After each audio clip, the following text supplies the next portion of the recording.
Assalamualaikum warahmatullahi wabarakatuh. Perkenalkan, nama saya Quratul Aini, NIM 2022210074. Nah, di sini saya akan mempresentasikan tentang sejarah perkembangan paradigma administrasi publik. Nah, di sini ada 4 paradigma administrasi publik. Di sini saya akan membahas satu persatu paradigma tersebut. Yang pertama yaitu paradigma manajemen ilmiah.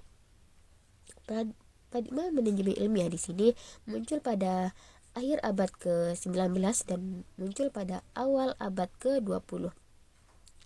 Paradigma ini berfokus pada prinsip-prinsip ilmiah untuk menciptakan atau meningkatkan efisiensi dan produktivitas dalam pekerjaan.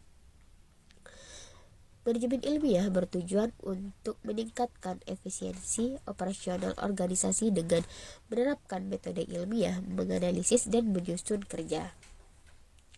Menurut Taylor, ada 5 prinsip-prinsip manajemen ilmiah. Yang pertama yaitu pengamatan dan pengukuran. Yang kedua, standarisasi. Yang ketiga, spesialisasi pekerjaan. Yang keempat, pelatihan dan seleksi. Yang kelima, pemisahan manajemen dan pekerjaan. Selanjutnya di sini ada paradigma kesejahteraan. Nah, di sini paradigma administrasi kesejahteraan adalah pendekatan dalam pengelolaan program dan kebijakan yang bertujuan untuk meningkatkan kesejahteraan masyarakat, terutama bagi kelompok yang rentan atau kurang beruntung. Paradigma ini mencakup berbagai aspek termasuk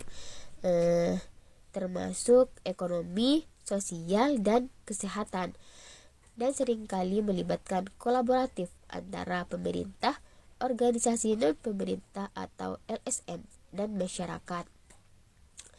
Paradigma administrasi kesejahteraan berfokus pada penciptaan dan implementasi kebijakan yang bertujuan untuk meningkatkan kualitas individu atau kelompok atau komunitas.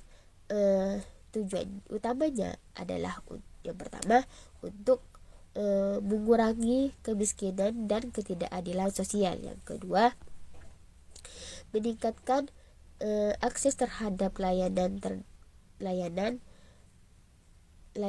dasar seperti pendidikan, kesehatan, dan perlindungan sosial. Yang ketiga, memperkuat partisipasi masyarakat untuk berpartisipasi dalam proses pembangunan. Nah, di sini juga ada 4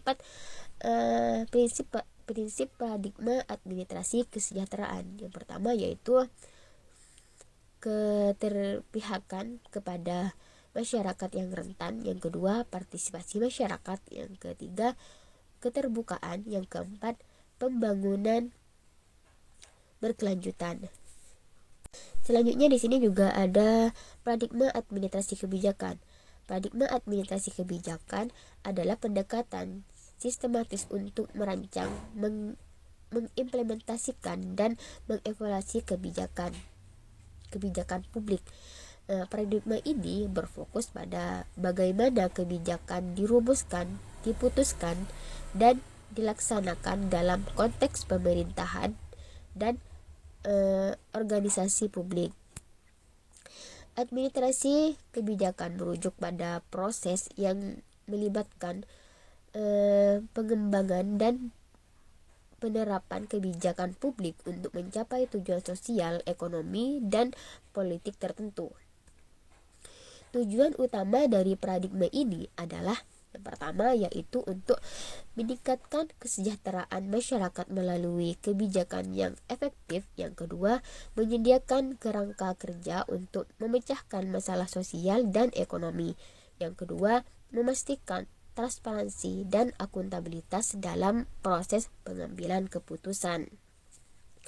Selanjutnya di sini juga ada paradigma administrasi kolaboratif. Nah, paradigma administrasi kolaboratif di sini adalah pendekatan dalam pengelolaan publik yang menekankan pentingnya kolaboratif antara berbagai pemangku kepentingan untuk mencapai tujuan bersama.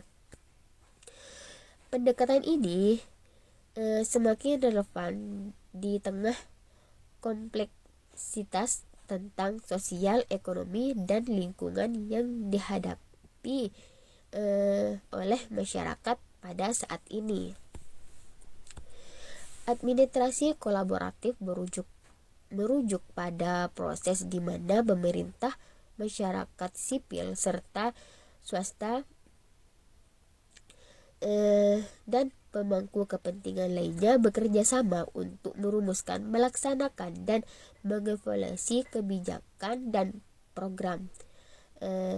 Tujuan utama dari paradigma ini yang pertama yaitu untuk menciptakan solusi yang lebih efektif dan berkelanjutan untuk masalah publik. Yang kedua, meningkatkan partisipasi masyarakat dalam proses pengambilan keputusan. Yang ketiga yaitu membangun kepercayaan antara pemerintah dan masyarakat serta berbagai pemangku kepentingan. Paradigma administrasi kolaboratif adalah pendekatan yang sangat relevan dan dalam menghadapi tantangan kompleks yang dihadapi oleh masyarakat modern pada saat ini. Dengan mendorong kerjasama antara berbagai pemangku kepentingan, paradigma ini dapat menghasilkan kebijakan dan proses yang lebih efektif, responsif, dan berkelanjutan.